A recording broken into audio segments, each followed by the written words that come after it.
नमस्कार फुस्टाइल 123 को आपण मानक स्वागत जनावि। आज मु बैगण मसला बनाइबार देखाइबी। प्रथमे बैगण को भल भाव धोई बैगण को मुझे भाई भाव काटी से भाई काटबी।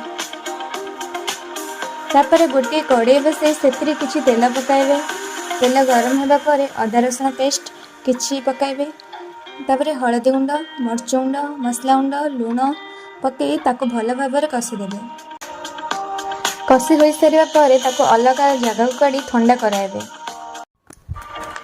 तापर बैगण कटा भितर मसला को भल भाव देदेवे जमी मसला गुड़िक भल भाव मिसीज। तापर से कड़े भितर बैगण को रखी से किछि तेल पकाई घोड़ाई देवे। मझिरे मझिरे ताको आग पछ ओलटाइबे जद्वारा से जल्दी सिझी ଯିବ।